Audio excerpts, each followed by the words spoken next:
This one I'm going to hand it over to Kevin. After Kevin finishes it, then we'll have our quick meeting over club business and stuff like that, and then we'll do the drawing for the tackle bag. All right, thank you. You're up, Kevin. So my name is Kevin Ingram. I am a 40-year member of the Delaware River Shad Fishermen's Association, and I've been chasing shad all along the East Coast for at least 40 years. Delaware River, Shadilac Lures, that's all me. So your host, that is a youngster right there. That's probably 1981 or 82, and that is up at the Lumberville Wing Dam. I have 40 years experience chasing shad in the Mid-Atlantic region. I'm a lifetime member of the Delaware River Shad Fishermen's Association. I'm a speaker. I also own Shadilac Custom Lures. I spoke at the Philadelphia Fishing Show this year and had a decent turnout, but timing wasn't that great. So right around when the Eagles had their Super Bowl parade. So our founding fish, our first president, George Washington, they've been called America's founding fish because in the past, the American shad was one of the Atlantic coast's most abundant and economically important fish. Shad were an important food source for indigenous peoples, early colonists, generations of Virginians. George Washington took advantage of the beautiful Potomac and commercially fished for shad, which provided both food and income for the Mount Vernon estate. There is a legend, and there really is no proof to this story, but legend has it that an early shad run in the Schuylkill River in 1778 during the Revolutionary War fed Washington's troops that were starving at Valley Forge, which in turn enabled them to fight on and help the United States earn victory. I tend to believe that's pretty true myself. There were no dams on any of the rivers then. Fairmount Dam wasn't in existence and whatnot. So what is a shad? The American shad, the Greek name Alosa sapidissima, which stands for most tasty. Well, I beg to differ. The old saying goes is when they used to plank shad, you plank the shad, throw the shad away and eat the plank. A lot of people eat the roe. They say it's a delicacy, but I had it once and I wasn't a fan. But anyway, they're distributed from southern Labrador to northern Florida. They start a shad run on the St. Johns River. That usually starts in like late December or early January. And then the run progressively moves up the East Coast.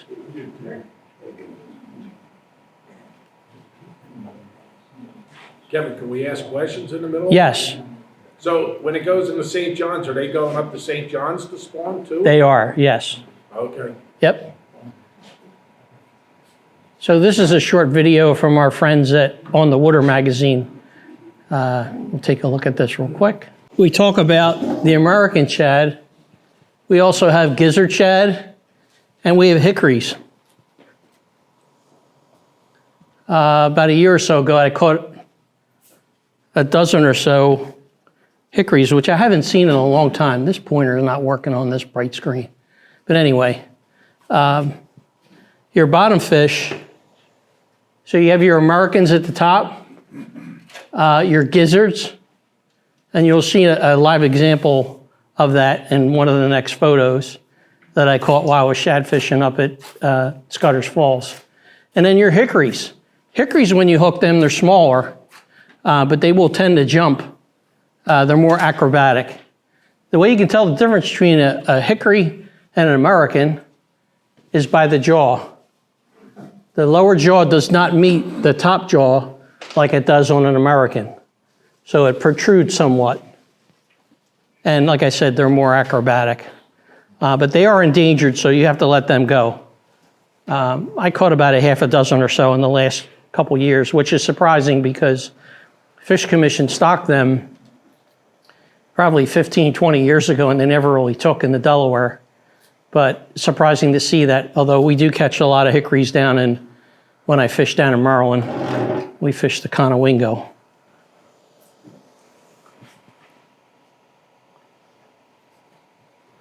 So there's your example of a gizzard shad. Notice the scale pattern is definitely different. And they do have like a fin that comes off the back here that you saw in that previous picture. And their head's more blunt and rounded. When I hooked this fish, I kind of knew it wasn't a shad. It was acting weird, kind of doing like circles behind the boat. And I'm like, oh, geez, it's a gizzard shad. And he hit a spoon. Now, a friend of mine said they're really good bait for down the shore for sharks because they stink. You know, they give off a foul odor. But in any case, I let it go. So the life cycle, American shad migration, as I talked earlier, they starts down in Florida. They go up to Chesapeake, the Roanoke, some of the other southern rivers, and then they'll make their way, you know, slowly up to Delaware.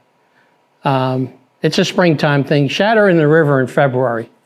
You're not going to catch them in February. The water's too cold. And right now with these up and down nights, it throws them all out of whack. So, you know, you get a warming trend for 3 or 4 days, the bite's going to pick up, but then it's going to get cold again next week. So, from what I understand today, it was snowing in the Poconos. So the cold weather isn't helping us. So this is a short little video, and I'll kind of buzz through this real quick, but I was surprised to find this. There's a student at the University of Delaware that was doing a tagging program on the Brandywine River last year. And they used acoustic tags where they actually implanted them in the shad to see how they migrate up and down the river and in different situations, be it high water situations where they actually saw that they actually fell back during their migration. So in her study, she basically says that the shad spent more time in the Brandywine compared to other areas. There were instances where the shad actually fell back in high water events. But I just thought this was interesting to see and to actually hear that they are using acoustic tags. What's electrofishing? Electrofishing is where they would go in and shock the fish, and then they would be able to net them. It doesn't kill them, it basically stuns them. And then from that, they're able to scoop the fish up and then insert the tags that way. I think it's called cheating. So this is a quick little slide on the life cycle of American shad.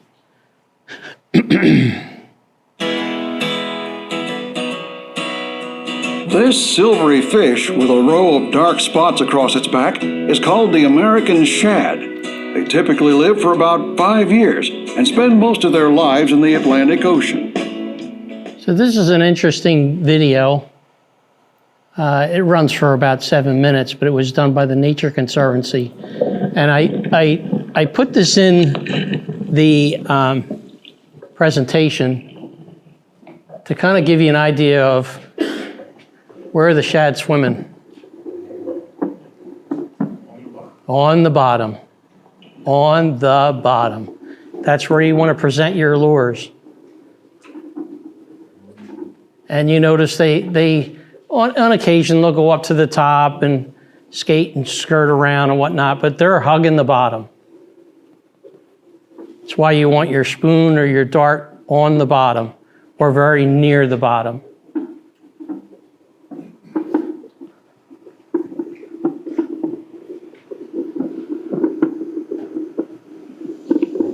And you also notice too that they're in narrow groupings. So if you're not in the right location, you could be 10 feet to the right of where that school is migrating north, and you're going to miss it. Unless it's a big school, and they could be kind of spread out. But right now, early in the season with these temperature changes and fluctuations, your fishing's going to be spotty. Like I said, this runs for about 7 minutes. So we'll kind of skip on to the next slide. But I just wanted to show you that to kind of give you an idea of not only the numbers of fish, but also where they are in the water column.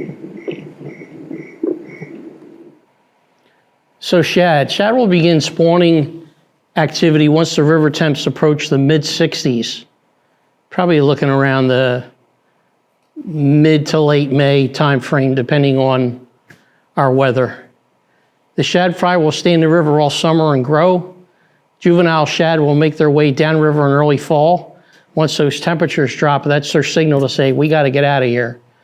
They average on maybe size-wise 2 to 3 inches, some maybe up to 4 inches. They provide forage for a host of other species in the river, such as bass, trout, stripers, walleye, muskie, and many others.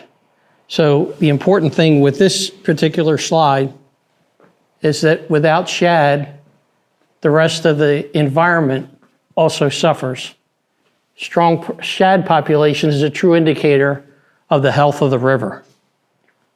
Like I said, anyone has any questions, don't hesitate to stop me.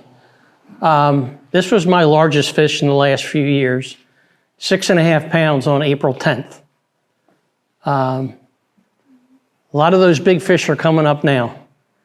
Once that shad contest kicks in late April, they've already passed Yardley. You'll get some fish, but you won't get those big females like that. Back in the day, back in the 80s, the 90s, it wasn't unusual to catch an 8-pound shad. Mike, who was on my boat, caught an 8.8. I had one that was close to 9. Big fish. We don't see them anymore because we don't have the repeat spawning. So many impacts, be it pollution, be it, the midwater trawlers in the ocean, picking up all the bycatch and whatnot. And once they throw them back over, they're dead.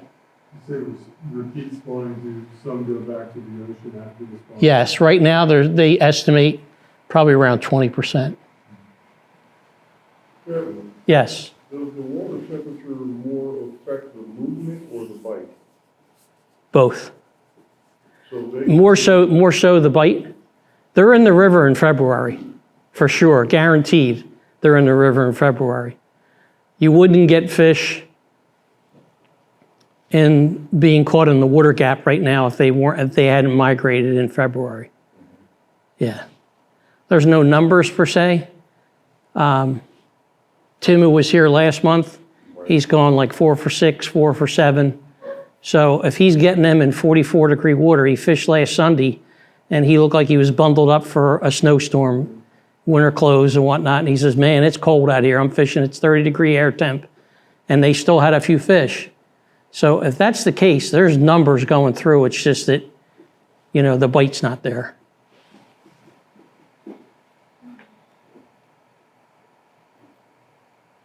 That guy looks familiar. So buck shad arrive in the river first, and they average about 3 to 4 pounds. And they will jump when they're hooked, and they use the current to their advantage. The roe or the female that you saw in that last shot, you can see how big their bellies are. You can tell by looking at that one that that's a buck. He's long and skinny. The roe have deeper bellies as they're carrying all those eggs. See how much fatter that fish is just full of eggs. So fishing for shad begins in the non-tidal areas beginning in mid-March. Shad are temperature sensitive and they'll come up river closed mouth until the water temperatures reach mid-40s and approaching 50.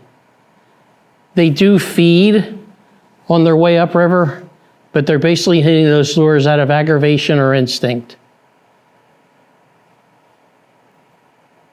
So the reason why I took this slide here was in March 15th, I had a 3 or 4 day warming trend in 23. And if you look at the water temperature right here, it was 44 degrees. I caught a dozen shad that day in 44-degree water. Kind of surprised me, but 9 foot of water. But they can be caught in that colder water. but more so on that upswing of a warming trend than, those up and down warm and cold nights. So March 14th, water temp was 46. I landed 7 shad, 4 rows, 3 bucks, and a walleye. I also had 2 sturgeon that spooled me while I was using the plug rig. I've got the plugs in the back there, and we'll talk about the plug rig shortly. And I use a discontinued crankbait that you really can't find anymore. If you can, more power to you. But it's a deadly lure. And the reason why is it's got a carbon fiber lip. It's got a carbon fiber lip on it so it doesn't wash out like a lot of the other crankbaits do. It's also got a rattle that's really loud, okay? This attracts the shad to your spoon. And trust me, it's proven. Tim Keebler was here last month. I gave him one of these about 2 years ago. He called me a week later and he says, how many of those do you have? Because he couldn't keep the shad off. He bought a dozen from me. And if you look at any of the pictures, especially in this month's Fisherman magazine that features my spoons and Tim, I'll find this real quick. He's got one of my crankbaits on right there in the picture. And that's the crankbait we're talking about right there. These run 5 to 7. I also have some that run 3 to 5, depending on where I'm fishing. And then if I'm fishing like 9 foot or deeper, I'm fishing probably the another discontinued bait that dives to like 8, 9 feet. Does shad tend to hug the banks more, like if there's a drop off? Shad will hug the banks when you got high water conditions. I've already anchored 4 feet off the bank in high water conditions and caught shad. My rod was basically almost touching the bank. Not muddy, but I'm talking high water. They take the path of least resistance. Yeah, for those of us that may fish the RV area and things like that, there's a lot of that going on. Oh yeah, yep. And it's usually running, what, 6 feet? On average in that area? It varies. Like you fished yesterday, and it was 6 foot under the bridge. It's low right now because we're still suffering from the effects of the drought. They're calling for some heavy showers on Monday, which is definitely going to be a plus. And usually when you get those heavy showers, be it a ½ inch or an inch of rain, that brings up a pulse of fish too. As long as it's not a cold rain.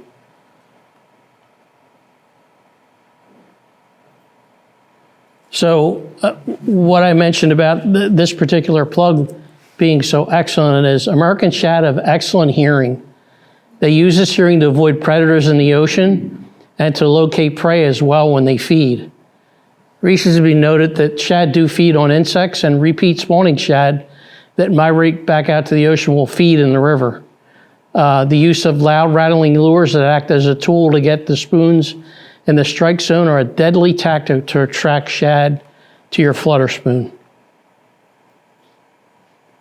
So fishing for shad can be done wading or via boat. Not everybody has a boat, so you can catch them from shore. And there's days where guys in the shore do better than the guys in the boats. Wading in areas close to where the river channel is key. Shad may migrate up the river in schools and will follow the channel edges and travel on average about 8 to 10 miles a day on their journey upriver. So here are some great locations if you don't have a boat and you want to wade fish for shad.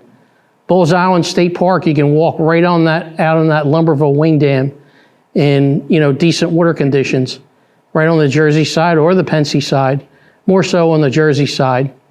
Also up at Kingwood, Regalsville is another great hot spot. There are a lot of guys that park on the lot there at Regalsville and walk down the hill, and the Musconette Con comes right out in front of the ramp there. And that's another funneling point. Also the Forks of the Delaware, which is where the Lehigh River dumps into the Delaware at Easton. Also Upper Black Eddy on the New Jersey side, and Smithville Beach that you saw in that little video earlier, which you'll see a little bit more of shortly. So this is another great video from the folks at On the Water magazine. Like I said, Rich Swishstack, who is in this video, he worked for St. Croix for years, reached out to me, and I also saw Jimmy Fee, who's in this video, at the Saltwater Expo last month, and I gave him my card. I said, hey, hit me up if you guys need more spoons. So the rods you saw, and you can see how long they are, noodle rod. Don't have a boat, fish with a noodle rod. You can fish this out of a boat too. When we go down and fish the Conowingo, we're fishing noodle rods to catch Americans and hickories. And notice, as he mentioned, the double dart rig. And what do I have on there? But I have a small dart on the front, and the back dart has a twister tail on it. And you're basically casting this out in the current, and you're quartering a quarter cast down to the current. And as it's drifting down river, you're just basically lifting it. You're lifting it, lifting it, lifting it, kind of like jigging it so it's basically hopping on the bottom. And you're also trying to make sure you don't get snagged up. There are instances where you can catch fish on both. That's kind of interesting, to say the least. Rigs back there? Pardon me? You have any of those rigs back there to double? No, it's very easy to tie. Yeah, okay. You can just basically tie your one dart on, and then your other with about a, 18-foot leader or so. It's basically tied in the same line. There's no separate, line tie or whatever. Yeah, and then like a 2500 series reel. This is the Shimano. It's 8 to 12, it's 9'6", and it's a medium action. You tie your dropper to the eye or the shank of the hook? It goes to the eye, yes. Both are to the eye. And the action on these, they're very soft tipped, so you got a lot of action to them. There's a lot of give with these as opposed to your regular conventional rod. Oh, come on. So you're using braided and then probably a fluorocarbon? I'm using 8-pound braid and a fluorocarbon leader. That particular rod is rigged up with just regular mono right now. You have You a, use mono, right? You don't have to use braid. You don't have to, no. I like the braid just because when they hit, you definitely have to have it. You couldn't go straight braid. You definitely have to have a fluoro leader just because of the amount of tension. When they hit, they just bend that rod in half. I'm basically dead sticking in the boat. So, I've got 2 rods out the back, 2 rods out the side with 2 guys in the boat. And when they hit, they just basically bend that rod in half and they just take off screaming. so Kevin, do you have a swivel tied on that from your braid to your Yes. fluorocarbon? Yes. Like a small one that can go? Yeah, through the it's a 14. I like the Spro power swivels. Give good action. So fishing via boat location is key. Selecting the right location will assist in catching shad. Pardon my voice, guys. I had surgery on Friday, so I'm still kind of recuperating from that. They took out my gallbladder, so knock on wood. We're good for a while. I'm out of commission for a couple weeks, but I'll be on the river for sure once I get the okay. So in normal river conditions, you want to anchor on the channel edges and current seams. So current seams, how do you know where a current seam is? It's like trout fishing. You're reading the water. You're looking for that bubble line. You're looking for where a stream comes in and creates a seam, basically. Where the water slackens off the main channel is the channel edge. As the rivers strengthen and rise or drop, shad will move closer to the banks. As gentleman back here asked me about fishing close to the bank, and high flows fish closer to the bank. kind of tough to see in this picture here, but you can kind of see there's a line that comes in. There's a creek that comes in right here, and I'm anchored up right on that seam. There's the 95 bridge down there. That's also a real good spot right in there. There's a big hole about 7 or 8 feet, so I'm giving away secrets. Rick knows where this spot is. Just right around the wing. Yeah. Problem is, you can't always get to it. Like right now with the river being real low, you could get up there, but you're fishing 3 foot of water and you're wasting your time. Higher water, higher conditions, good spot. You know, you're fishing 6, 7 foot of water. Yeah, that's a great spot. Yeah. Since Sure. you mentioned the hole, no, don't go there. Kevin, is that you over there? I still remember that, Joe. I still remember that. Did, when you find the hole, Uh-huh.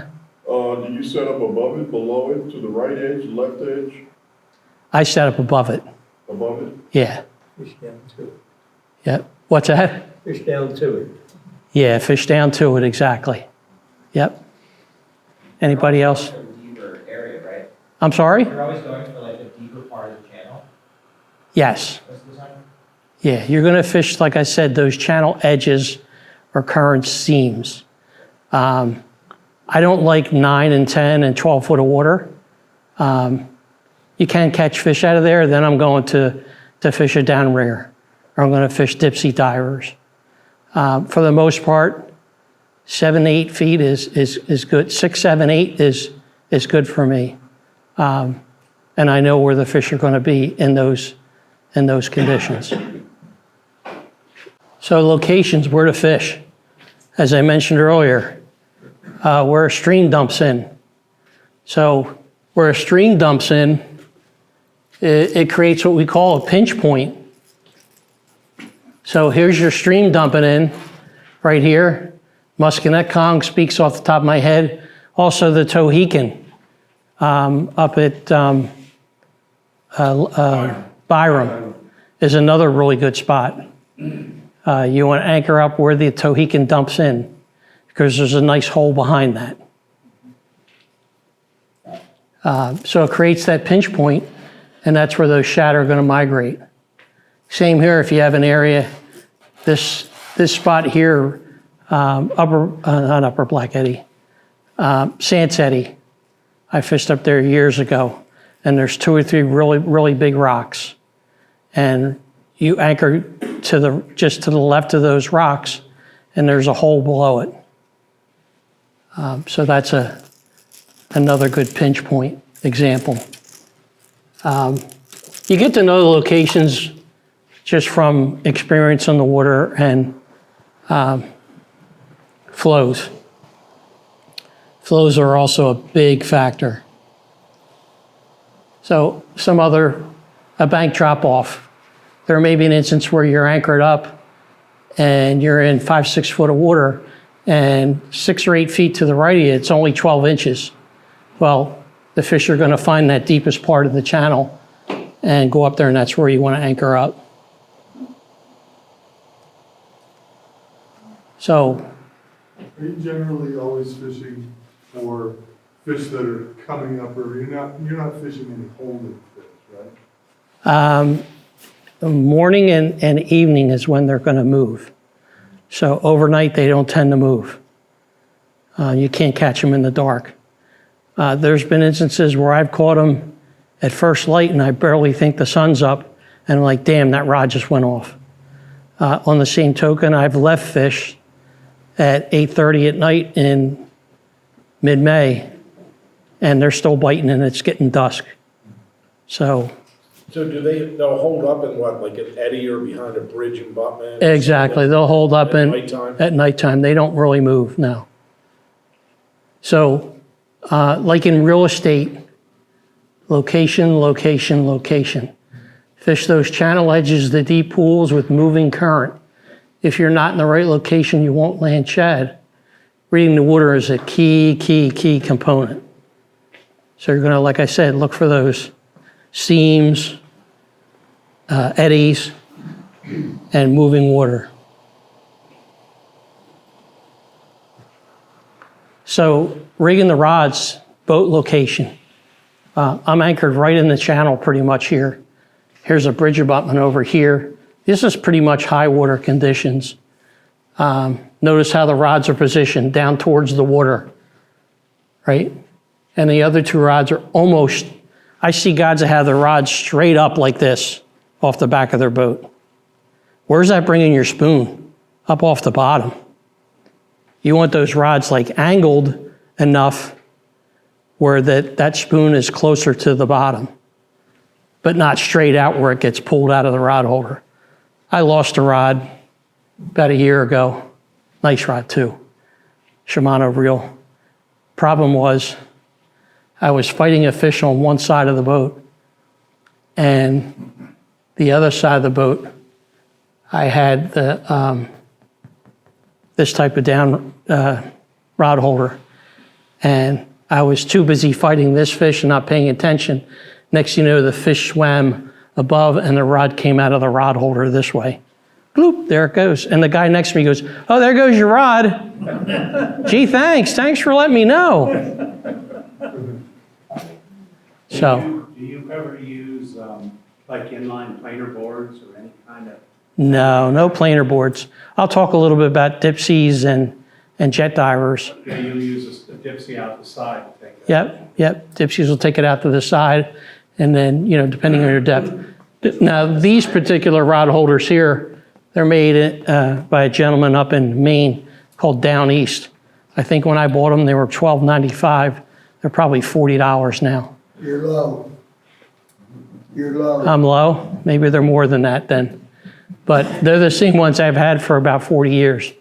They're great because when the shad hits, it's not coming off the gunnel. It's clamped on, and you can adjust your angles up and down, and you can also adjust, closer to the water or whatnot. And when the shad hits, you basically lift straight up, and those two teeth open up like this. So you're pulling your rod straight out. You don't lose rods with those. These you can, depending on, like I said, if that situation comes up. Now I'm a lot more cognizant of. Those rods are straight out on the side? Yes, they are. Almost touching the water. So prime spots. This is the old 95 bridge. So that picture is probably about 10 years old. But fish areas, bridge abutments, wing dams, below islands where tributaries meet, and the fish will congregate on the downstream side of those locations as resting points. My boat was anchored probably 6 feet, not even, from the bridge abutment, because I know where the seam was. It was being created from the abutment, and those fish were sitting back there. How long do you sit in one spot for? Do you know right away if it's the right spot? Yeah, I know just from experience where to go, and based on flows. But So you can get hits right away in those spots?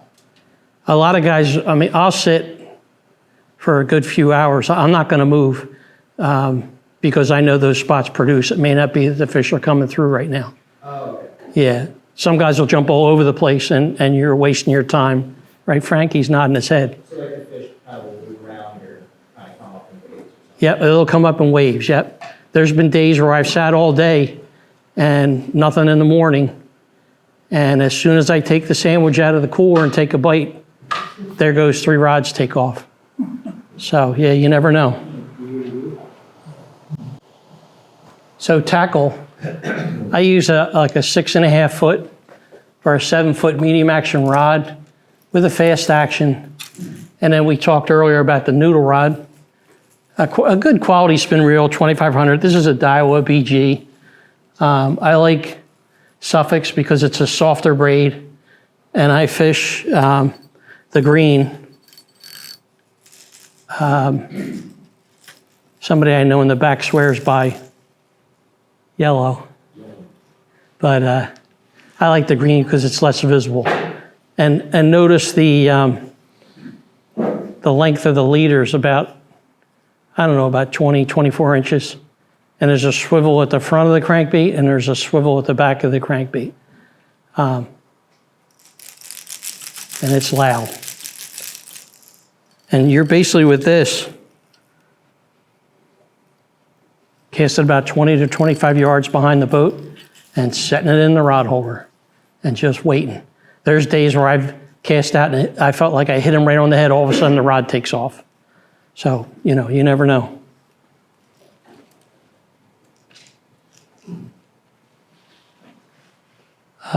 You want a rod that, or a reel that holds, you know, about 250 to 300 yards of line.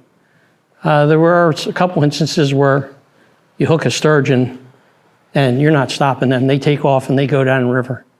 You basically got to pull anchor and go after them, or lose all your line. Cut it. Yeah, cut your line so you don't lose all your braid. So lure shad darts. I have some in the back there. They come in various sizes. I like 3/16 for the most part. They go down to 1/64. As you get later in the season, smaller darts work better. I know a lot of guys that fish, you know, water gap and above. Later in the season, we're fishing like 1/64 ounce darts, real tiny, because as the water gets clear, they tend to be more finicky. Darts are good for shore fishing because they can be cast in the strike zone. So you're basically going to quarter your cast down, and then you're just going to be lifting it and jigging it, lifting it and jigging it. And for the most part, most of your hits are going to come at the end of that swing. Flutter spoons were created in the late 1980s. Gentleman that by the name of Nish, I don't know if some of you old folks remember him. He came down from Connecticut and was the first one to bring down flutter spoons. First flutter spoons I got were at Dave's up in Doylestown. And then I started to make them myself. I saw how easy it was to make them, and I probably sold thousands over the years. So they come in various colors, and the sizes 1, 2, or 3. And I use a number 2 hook on all 3 sizes. Some of the 3s I'll go to a little bit heavier hook, and they come in various colors. They mimic what the shad feed on in the ocean, which are copepods. What's a copepod? It's a form of luminescent plankton, which is why they hit these bright colored spoons. Krill and small invertebrates. The success of various colors varies from day to day. One day it's orange and white, next day it's orange and black, it's pink and white. You never know. Spoons can be used from shore as well. Just add a few split shot above your swivel, that's the key there. And then a leader about 30 inches attached to the spoon. What size leader? Pardon me? What size leader? I use like 8 to 10, mostly 8. And I use fluoro. I like the Seagar and Vizex in a fluoro. What size spoon? Small, medium, large?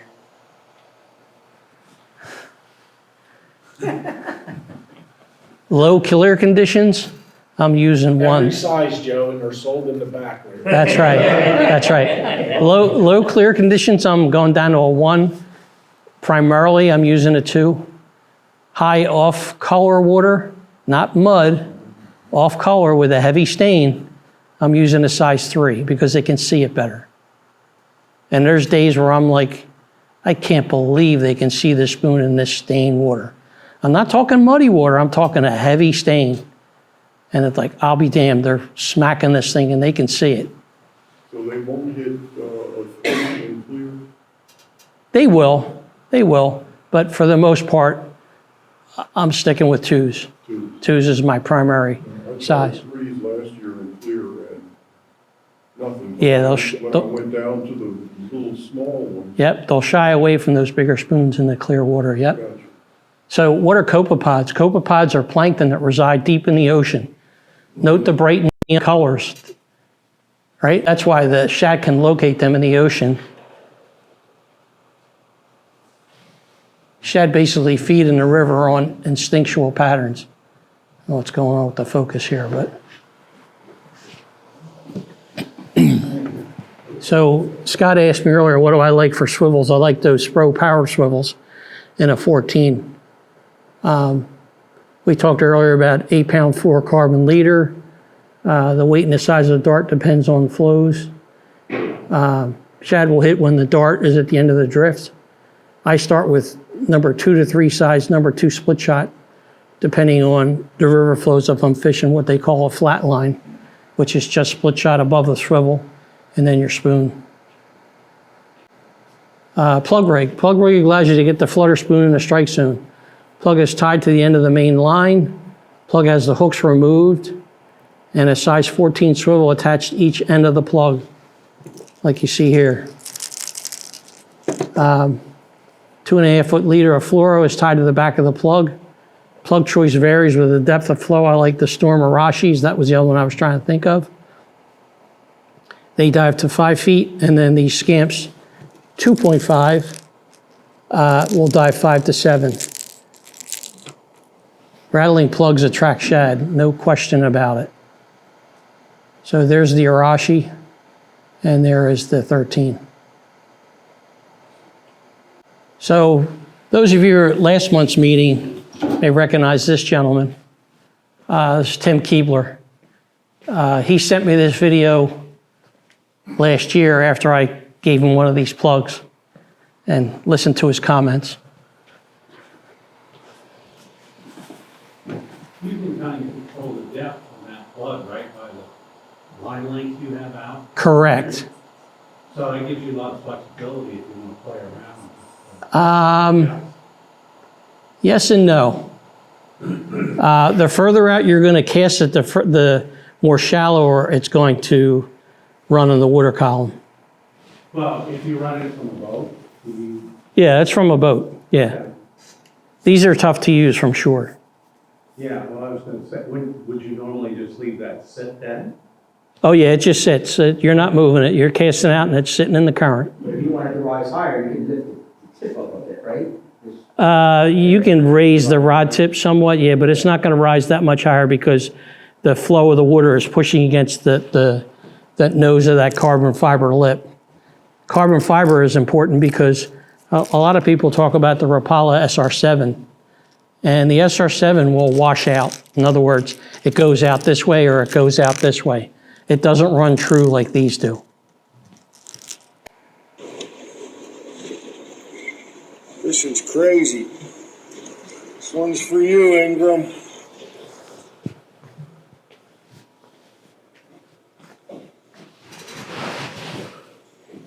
Wait, wow. Got a blues coming through here, they're real nice. Oh, this.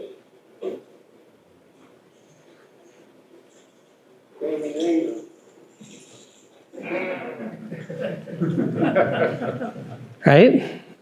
I convinced him. I'll meet you at the Yardley ramp. When can you be there? He bought a dozen.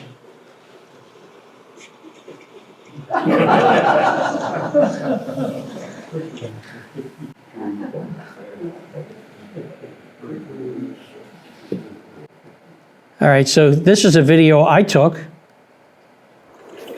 with my cell phone as I was fighting the fish. This was on the Arashi.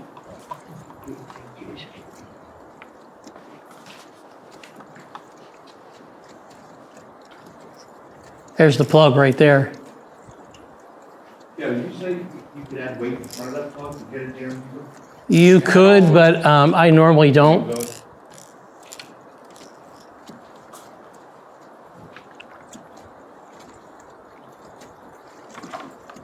If I needed to go deeper, then I'm using a deeper diving plug. I didn't bring my plug box with me, but I probably got 3 dozen plugs in there, all diving different depths. Arashi used to make one that dove 9 feet. It's got a big lip on it like that. I got a few of those left.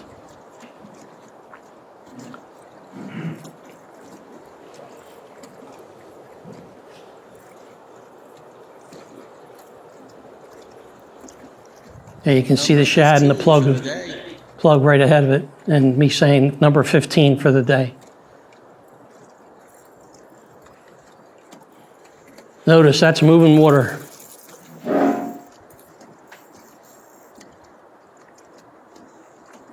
When they go, you let them go. Don't horse them.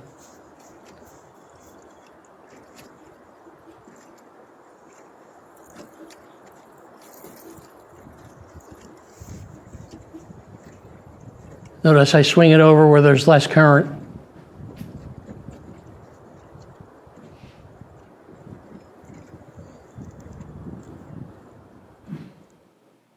That's it.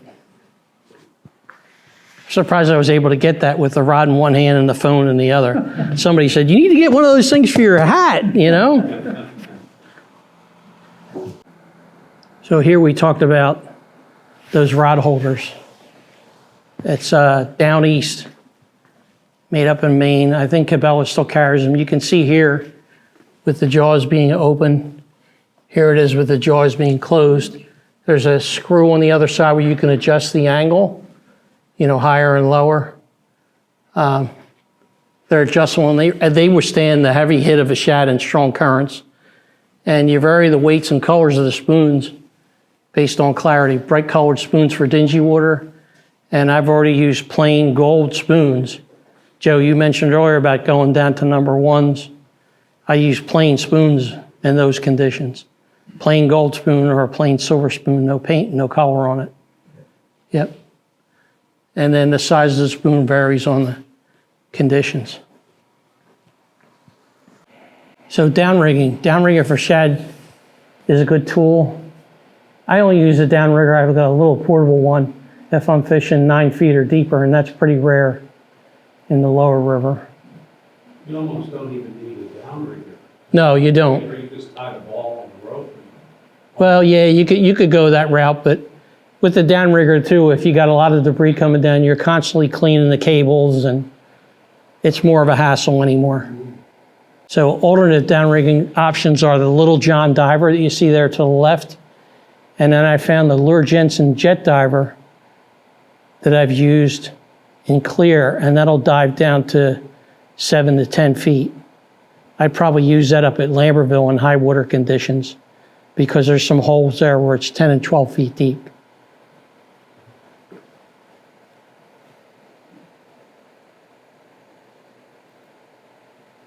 Anchoring your boat is very critical to both safety and landing shad. Here's the key. You need 7 feet of anchor rope for every foot of water that you're in. Always anchor off the bow of the boat, never off the back. You will need a few feet of anchor chain attaching the anchor to the rope. Motor your boat about 20 feet or 5 feet or more above where you want to fish. And put your anchor over the front, keeping tension on it. Put your boat in neutral. Anchor goes off the bow, let off line, and then tie it off on your cleat once the anchor is tight to the bottom, and you can shut your motor off and you know you're good to go. So grappling hook, there's a couple different styles here. Grappling hook, a float, and a chain. You should have 100 feet of anchor line, and you can add weight to the anchor to ensure better grip. I have something similar to this, and I have a 10-pound dumbbell on it, so my anchor weighs about 20 pounds. This one here I had a few years ago, and I used to have a flat plate on it. I sold that one to somebody who was in dire need of an anchor. But Rusty Balls has plenty of anchors if you need them. So landing shad, you want a long-handled, deep-mouth net. I have a rubber net. So with that, with catch and release, it doesn't take the slime coat off and less harm to the shad. Take a quick picture, let them go. The only shad I keep are ones that are maybe gut hooked, and they'll become striper bait. Shad swim in schools early in the season. March action can be spotty as the main run moves upriver. 50 degrees and up, your action will increase. You need to put your time in the water to be successful. Look for action to peak early and late in the day as schools migrate upriver. Shad swim in narrow groupings and will follow the path of least resistance to conserve energy. Sometimes moving a few feet either right or left with your anchor cleats will move the boat where the shad are migrating. I have cleats on both sides of my boat up towards the front. If I tie on this side of the boat, it shifts the boat this way, the opposite way. Okay, sounds weird, but that's how it works. If I tie on this side of the boat, it shifts the boat this way, and it may shift it 3 or 4 feet, And that may make the difference in whether or not I'm in where they're migrating.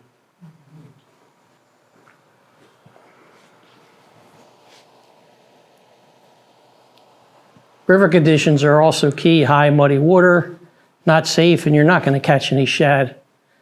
Springtime, the river may be high from snowpack or heavy spring rains, which you know we always get. When conditions are unsafe, don't fish. Clearing water or moderate flows, always wear your life jacket. Anyone fishing in a boat 16 feet and under are required to wear the life jacket from November 1st to April 30th. That was effective in 2012. Also this year, a lot of people don't realize, those of you that have boats that has a kill switch or a safety switch, that's got to be attached to your person. That's a brand new law. You can get dinged for that now if they see you without that attached to you and your motor. So God forbid you fall out, it shuts your motor off. And it's always a great idea to wear your life jacket.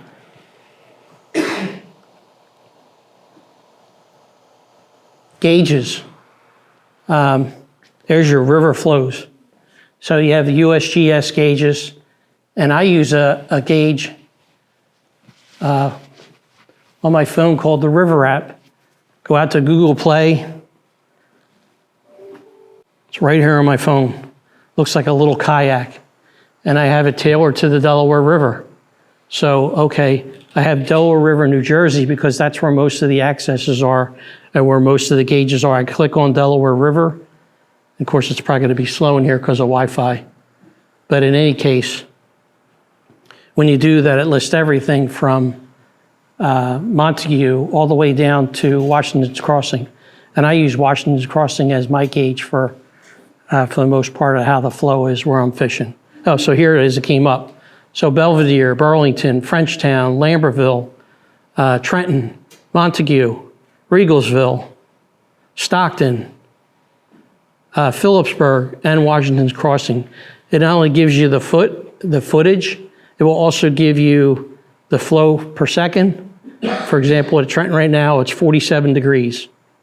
Washington's Crossing, it's down to 0.28 feet. And when you click, Will give you turbidity? it won't give you turbidity, no. And when you click on that, it'll actually give you like a little gauge. See if I can get one to come up. Probably not because of the Wi-Fi. But in any case, it'll give you a gauge and it'll show you how it's dropped or whatever. And you can set it for either like today or 24 hours, or if you want to pay the extra fee, there's like a premium where it'll give you like a week's worth of data. This is real easy. You can have it right on your phone. I use that probably 95% of the time.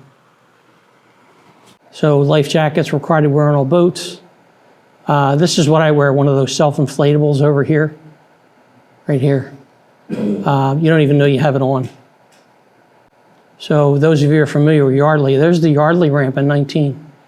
It was under about 9 foot of water coming its way up the parking lot. There's where you launch. That's not when you want to be fishing. Not in the least. All right, so here's the 06 100-year flood. All of Yardley was just about underwater. Notice the stop sign. If the river conditions are bad, do not attempt to fish or boat in any of these conditions. There's trees, there's debris, there's dumpsters, there's all kinds of crap coming down. There's Washington's Crossing in 06. Looks like the Colorado River in here, and there's all kind of debris and trees and whatnot. There's some people over here at the bank looking like, oh my God, it's just about ready to come across the road. Not good. There it is 3 weeks later, same spot. That's fishable conditions, not that prior screen. So the DRSFA is the Delaware River Shad Fishing Association. Was formed in 1974, was a principal organization formed to protect, promote, and restore migratory fish species to the Delaware and its tributaries. The DRSFA, many people don't realize, was instrumental in stopping the Tox Island Dam project. That the federal government came in and bought up people's homes and land and whatnot, and wanted to dam up the Delaware River, make it a big lake for recreation. Well, that would have basically shut down the shad run. So DRSFA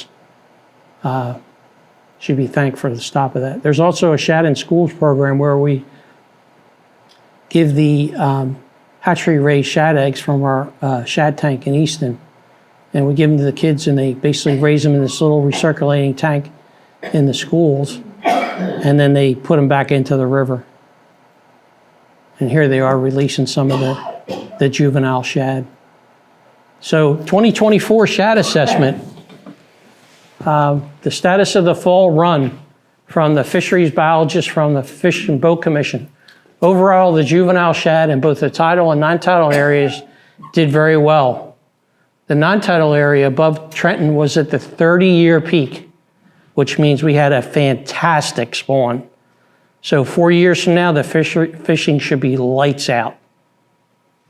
However, Smithville Beach, the adult index, failed, and the total female mortality index remains at failure, which is why they pretty much dropped the catch and keep from 3 to 2. They also were talking about shutting down the fishery altogether. And myself and many other members of the DRSFA were very vocal against that. So they haven't made any further decision as far as restrictions. Part of it is when they do their netting at Smithville Beach, most of those fish have already passed by. They're doing their surveys too late, especially knowing that there's shad in the river in February, and they're not getting a true indicator. How can you have a poor female mortality index when you had a 30-year peak as far as the spawn? Where'd all those females go? It doesn't make sense. Really doesn't. What's the information, like, with the herring and all that? Herring was shut down in 2012, Yeah, I know. So and I don't what's the expect this. What's that all about? It's So it was like It's basically fish. collapsed because of the commercial fishing out in the ocean. So they may be fishing for mackerel or bluefish or whatever. But they still have to come up. They're getting scooped up in the ocean. They don't even get a chance to come to the river. I'd say probably in the last 5 to 6 years, I've caught maybe a dozen herring. Yeah, not many. Not like there were where you could bail them. Of course, there were guys at Trenton back in the day that used to fill the backs of pickup trucks and run down to the bait shops and sell them for $1 a piece. So, you know, guys that abuse the fishery, there's your result. It was shut down in 2012, and I don't ever see it coming back. Really don't.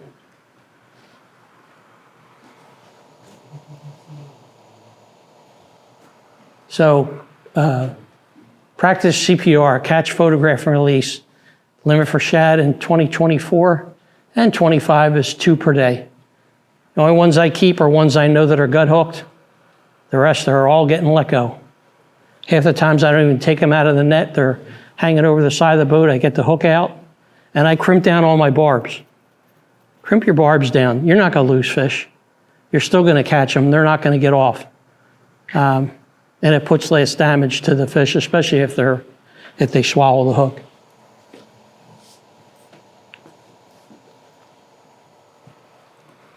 Alrighty, that's a little better than average shad. Thanks for coming tonight. I got spoons, darts, crankbaits in the back. Good luck this season. Appreciate you guys coming. Anybody have any questions? I'd be more than happy to answer them. Nothing, huh? I guess I did it. I guess You answered the whole time. I guess I did a good job. I thought it was 3 a day. No, it's 2. When did they start that? They went down to 2 2 years ago. Yep. Kevin, thanks for coming.